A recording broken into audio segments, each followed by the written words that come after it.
back on stream with another interview. This is Raj Doraisamy from Defend Florida. I've known him for a couple of years now. He's doing excellent work mobilizing the grassroots activists in the state of Florida to fight for election integrity. And as you know, I live in Florida. I've been very outspoken about the lack of election integrity and the issues with elections in the state of Florida.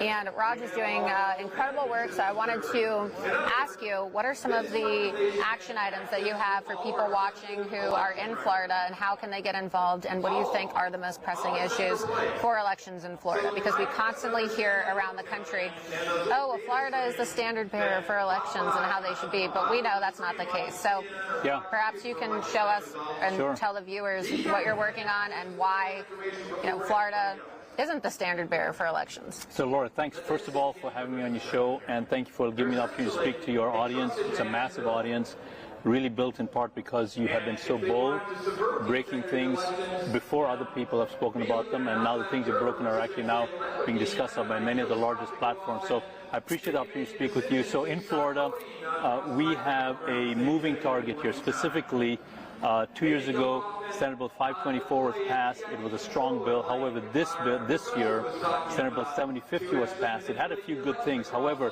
it had some serious omissions, certain things that volunteers from across the county have been asking for a long time were ignored. Things are introduced into that bill that literally had no reason to be introduced. No one was asking for them. No one was complaining about these issues. And then Senator Hudson spoke publicly from the floor, and it all made sense. When he described the origins of Senate Bill 7050, he specifically mentioned the places that bill came from. And you know what was missing? He did not. He said, by omission, he said, the voice of the people, of volunteers, all you grassroots groups, your voice was not included in Senate Bill 7050. And this is creating a big consternation for us. Because they stripped the amendments out. They literally took things out of the bill that were, out of the law that were good. They introduced onerous things that were not necessary. What are some examples of some of the things they took out, just so people know how sinister this is? So I'm just blanking out now. No, it's okay. Well, I know that one of the things that they did include, and when they took it out, that they put in while they removed some of these more protective measures, was a section that made it so that supervisors of elections offices no longer have to honor records official records. Yes, official record. You'll edit that out if you would. Yeah. So, Laura, one of the things that was introduced in this bill that no one is asking for is to increase the burden of proof that volunteers have to come for. Previously, we would be able to bring information to our supervisors' elections, and they would consider them. They weren't obligated to act on them, but they would look at it. With this bill, they specifically put information that said information must be from official sources. Official sources not defined. It's unnecessary. Why is this move being made to make it more difficult for volunteers who are not getting paid to have their voices heard? This is unnecessary. Now, I want to jump forward, Laura, if I could, because now we are in August of 2023. Our focus now, since Senate Bill 7050 has been passed into law, our focus repeat that number again, Senate Bill? 7050. Yes, 7050. And that was signed by Ron DeSantis, right? It was signed into law by Ron DeSantis, and it is now the law. It is now the law. So it is now the law, thanks to Ron DeSantis in the state of Florida, that these supervisors of elections don't have to honor requests for records. So if you believe or you have evidence that your election was stolen and you want to request the cast vote records or you want to get data, they're not required to reply to you anymore. So, I just want to point that out because we see a lot of talk in the media constantly about how Florida has transparency, and they're always trying to say that we have transparent elections and that we have election integrity, but that's not exactly a transparent measure or law, and it certainly is not a measure or a law that benefits the people, right? It benefits corrupt politicians that want to hide things from the public. And maybe someday we'll have a Democrat governor again, right? Maybe we'll have Democrat senators. And so you kind of have to think to yourself, well, how is this going to impact our ability to have election integrity going forward? There's really a movement in this bill, Laura, that seems to be marginalizing the voice of the people and instead favoring and giving more weight to institutions, special interest groups. So this is really un-American. So whether it's you're watching this as a Democrat or Republican or NPA, our focus now, August 2023, is to do what's necessary so that your voice is heard. Now, specifically, Laura, what we're asking people to do, could I go into that? Yeah, go ahead. Tell everybody what they can do. What we're specifically asking to do is, number one, we want you in your county during the summer to meet with your officials. Why during the summer? Because your officials are not in Tallahassee, they're in your home state. They're more accessible, and that's number one. Number two, you as a constituent meeting with the official has far more weight than someone going to Tallahassee from another county and having a conversation. So it's accessible, you have more weight, but number three, we're also asking you to prepare for these meetings. We are now, Laura, in a season in our history where it's no longer enough to be a volunteer. We have to be a competent volunteer. You have to be activists. Everybody has to be an activist. You have to be capable. You can't just talk about it. You have to show up. And you know, there's a lot going on, and we have these quarterly meetings that are hosted by the Republican Party of Florida every single year. And it's important for people to show up to those too, to talk to the Republican Party officials. One of the things that I brought to your attention and that I've been exposing here in Florida is this new measure by the Republican Party of Florida to change the rules, which they did. They now have a rule that says that if you want to be on the ballot for president in the state of Florida, and we have 3 candidates in Florida running for president. We have Donald J. Trump, we have Ron DeSantis, and we have Francis Suarez. If you want to be on the ballot, you now have to sign a loyalty oath. So it's not just a loyalty oath to debate. They're saying that unless you sign this, you're not going to be on the ballot. And how goes Florida goes the nation. It's the largest swing state in the entire country. We're not a red state. I know a lot of people want to say that we're red. We're not. We had an influx of a lot of people who came from blue cities and blue states during COVID, and we currently have more Republicans registered to vote than Democrats. But that doesn't mean that we are a red state, right? Very, very. That could flip any moment. Very true. And what you just mentioned, Laura, which I didn't know until you told me about this.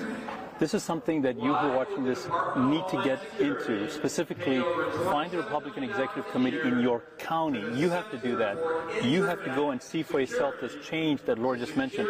This is essentially a gag order. This is not American. I'm appalled that the Republican Party of Florida would even entertain, not so much change the rules like this. Why on earth? Why on earth would you require a candidate to sign a loyalty oath? This is draconian. To be on a ballot, let alone even to debate. The RNC is doing it too if you want to debate, and that's why Trump's not participating in the debate. This is draconian. Remember England, that the people left to come to this country? That's the type of behavior that happened there. The ruler, the king, the monarchy had a top-down iron fist.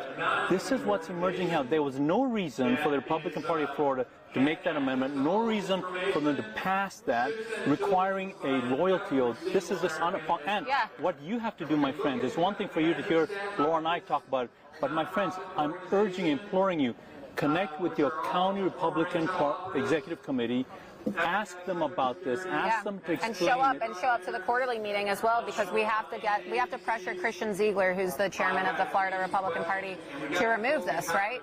And they haven't publicly stated whether they're going to remove it or not. You have Evan Power, who's the vice chair, and he failed to disclose the fact that his wife is the CFO, the chief financial officer of the Ron DeSantis for President campaign, which is also unethical, because regardless of who you want to vote for in the state of Florida for the primary, you should know these things, right? Because it's a slap in the face for them to say that they're being neutral at the Florida GOP when they're hiding information like that. You know, if you were on a jury, if you were being selected for jury duty, right? If one of the jurors was married to the judge, they would be disqualified. So it's a conflict of interest, and so this is all confirmed. You can read about it on my Substack, lauraloomer.substack.com. I made several videos about this. The loyalty oath that we discussed also forces them to sign an oath that says that they're not going to run as third party or independent. Why? I mean, the question to ask is why? So, and that's a question you should ask your local Republican Executive Committee. Ask them, confirm or deny or explain. In this country, it's still permissible to ask questions, so please ask them at your county. I'd love to let people know how they can connect with us if that's okay. Yeah, no, definitely. Defend Florida is one of the largest, I think it's the largest actually, grassroots election integrity groups in the state of Florida. They have relationships with legislators and politicians and candidates. They canvass. They are very involved. So it's not just, you know, it's not just a lot of talk. They take action. I believe you guys are funded as well, right? You are a very serious organization. Yeah, self-funded, but a very serious and well-organized grassroots organization that receives funding from grassroots patriots. So how do people follow you and get involved? So, and in your county, there's probably a group. Laura mentioned Defend Florida. There's several groups. There's FFE, FRA, Florida Liberty Caucus. There's so many that you need to get involved. Now, if you want to get in touch with us, text the word DEFEND to 91776. Text the word DEFEND to 91776. We have training programs every Tuesday at 7 p.m. If you text that number, you'll get a link to join that. Most importantly, all this information you're hearing from Laura, all information from other websites, my friends, please take action at your county level by meeting with your officials. How do you meet with them? Training's on our website. What you say, training's on our website. What are the talking points? Training's on our website. So please do connect with us. Yeah, and look, you know, I have a lot of disdain and contempt for the Republican Party. That's not a secret. I'm an America First candidate. I ran for Congress twice in Florida. But unfortunately, the reality is we have closed primary elections in the state of Florida. And so if you are somebody like me or others who are upset with the party for not addressing election integrity and you perhaps registered independent, know that you are not able to vote in our primaries in Florida unless you're a registered Republican. So I tell people, you know, even if you're upset with the party, just do it so that you can actually have a voice, because by changing your registration before a primary, you silence yourself. You can change your registration literally the day after you vote in the primary, because you can vote for whoever you want to vote for in the general, right, regardless of your affiliation. But if you want to be able to vote in this presidential primary that's coming up in March in Florida, March 2024, you have to register Republican, because closed primary, what that means for those watching, if you don't know, it means you can only vote in the primary for the party that you are registered with. Other states have open primaries, but Florida is a closed primary state. So important. So take that action right now. It's so important, even with all of these concerns. Your involvement in the election process has never, ever been more necessary. So my friends, please, if you're sitting there, you aren't registered, do what Laura just mentioned. If you are registered, please make sure you take action, connect with all those groups, and take action, take action.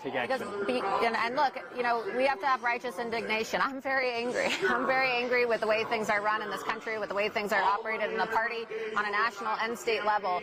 But if we remove ourselves by removing our affiliation, we're not able to take it over. And so I say, if you want to take things over and you want to institute change, then you have to be a part of it for the sake of having a voice and making your voice heard. You can still hold on to all those feelings, right, and all those sentiments, but a lot of people, unfortunately, and this is a problem that the Republican Party has, because they don't listen. You don't see the RNC here. You don't see elected officials. Why is Mike Lindell having to pay probably $500,000, right? This is what it's probably going to cost to host this conference, when people in our own party should be hosting these, right? They should be hosting it. This is a free conference. It's free to attend. And you don't see those kind of educational opportunities being offered by the party. So it's going to really be up to us. And I want to thank you for, you know, taking it upon yourself, because you're not a part of the Republican Party nationally. You're registered, but you're not being funded by them. And you are organizing all these training materials, and you are bringing people to these events. You are, you know, paying for your own hosting so that you can have text messages and email blasts go out, and that's a sacrifice, right? It's a sacrifice, and you're very committed to it, and I want people to understand that the party isn't helping you, right? The party isn't helping you. The key that Laura just mentioned here is it's up to us, the people, and just like Laura mentioned, when you get connected with Defend Florida, you will see that other volunteers, just like you and I, are actually doing the work, paying the bills, literally, for what's being needed to be done. How can people donate, by the way? Where can people donate to Defend Florida? Are you a what are the terms of donating to? So you could just tell people. So here's the remarkable thing. We don't even accept donations. Why do we not accept donations? Literally because we need you to put yourself in the driver's seat. We don't want your money for us to do the work. We need you to get in the driver's seat and take action. So as an example, this weekly calls that I just described, we have a team that's emerged. Richie, I'm just going to mention first names because people like Richie, Liz, Debbie, Shuna, Calvin, these volunteers have stepped out just in the last few months, and they literally have found the material for training. They are conducting the training meetings. They're going to Tallahassee, all on their. Now, why did I mention that? Because that's a template for you, my friends, to follow. There's an opportunity for you to plug in, connect your secular skills, and make your secular skills, whether you're an admin, teacher, parent, computer, web, graphic, communicate. Right. We can take your skills and recover this public. So people really need to get involved. How do you guys pay for all of your, your materials and whatnot? That you're saying that this comes out of your pocket. You're all paying for our pocket. Yeah. So I'll give you an example. So we had to go to Tallahassee and we had to print like hundreds of copies to distribute to the people there. One of our volunteers went to Office Depot, took their visa, and printed it. And no one's getting reimbursed. That's a lot of gas too, mind you. Like driving up to Tallahassee, that's expensive. Driving up in this economy, probably staying in hotels. So these are people that really genuinely care about the cause, right? It's not a grift. People are constantly, accusing conservative activists of being grifters, but they don't seem to understand how much of people's own resources they're putting into these efforts because the party just won't do it. They're just not doing it, so we have to. And imagine, that's a community you're joining when you get connected with us. So if you want to connect with people like that, who literally have the interest of our state at heart and have very specific objectives, we have a document that you can get down for free on the website that talks about U.S. citizenship. The lack of checking of U.S. citizenship is not verified when you vote, when you register to vote, using most of the available voting registration processes. That's true, and in the state of Florida, by the way, one of the things that Ron DeSantis did, and it's important for people to know this, he appointed Dave Kerner, who was a part of the Palm Beach Commission and instituted the COVID task force to shut down businesses.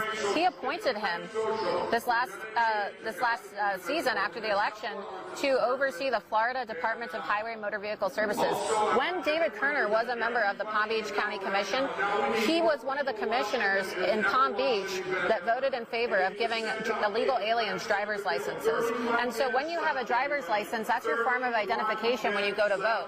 And in the state of Florida, at the DMV, which is now run by this radical leftist activist who was promoted to this position by Ron DeSantis, they don't ask you. This is a huge problem in the state of Florida. You can go into the DMV, and they are instructed to not ask any question that would hinder a person from registering to vote. And asking whether somebody is a citizen of this country is technically a hindrance to whether or not they can vote.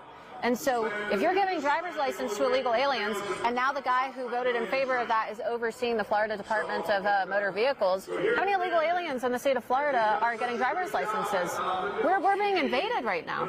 We have Chinese people coming in illegally through the Bahamas. We have people from Cuba and Venezuela and Haiti that are coming in via boats. The highest boat migration rate with illegal aliens coming into Florida over the last 7 years, according to Customs and Border Patrol. So just know that this is what's happening. There are illegal aliens being issued driver's licenses in the state of Florida. So what do you do about this? You're listening to this and you're like, oh my God, it's overwhelming. So another volunteer researched exactly how the voter registration process works. She created a very easy flow chart. You, my friends, here's what I'm asking you. Hit the website, get the page, print it, and just meet with your legislator. Be professional, be courteous, be inquisitive, because these are just basic communication skills. This is how you work with people. And then show this printout and say, sir, ma'am, from what we can see, it doesn't look like anyone is verifying U.S. citizenship. What are you seeing that I'm missing? What can you do to rectify this? Or do you believe, sir, ma'am, that we should continue with this process. So I'm giving you ways, or suggesting for you to put yourself in the driver's seat, to be part of the solution. And you've got tools. The flow chart is there. The script is there. Yep. How to make the calls.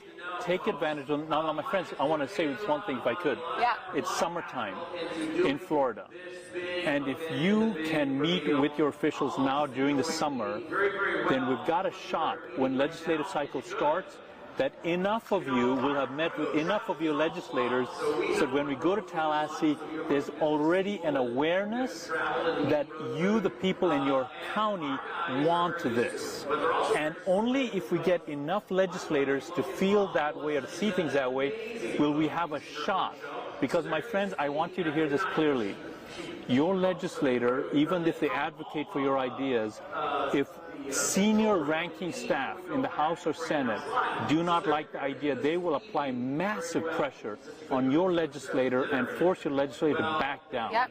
The only way that we can circumvent that is if enough of you in enough counties can get your legislators to see things this way. That way, there's not just one champion, but 20, 30 legislators saying, no, listen, the people in my state, my county who vote for me, they have impressed upon me that this matters. Absolutely. If we can reach that tipping point and you're the key, we got a shot. Absolutely. Again, the group is called Defend Florida. Raj, I want to thank you for all of your incredible work. Thank you, Laura. Thank you for your courage. Yeah, thank you. And, you know, Raj is the last interview of today. I actually have to head to Washington, D.C. I'm going to be doing Tim Pool's show, as you know. So tomorrow, tune into Culture War on Tim Pool's show. And then in the evening, tune into Timcast, because I'm also going to be live on Timcast tomorrow evening. That's August 18th. I've had an incredible time here at the Lindell Election Integrity Summit. Of course, this was all paid for by Mike Lindell, so be sure that you support Mike in return by going to his website, mypillow.com, and you support his products. You purchase his products, all types of products, great products. I use a lot of them. The dog beds, my dogs love them. And you can even use promo code Loomer at checkout for extra savings. Again, that's promo code Loomer. And lastly, I want to thank the sponsor of this programming. It's Goldco. I wouldn't be able to travel to these conferences and do these investigative reports if it wasn't for Goldco. And Goldco is trying to help you protect your wealth and protect your assets, especially now in these troubling economic times. So be sure that you go to goldco.com/Loomer, where you can learn more about backing up your personal wealth with gold and silver and other precious metals. And make sure you told them that Laura Loomer sent you. And again, that's goldco.com/Laura Loomer.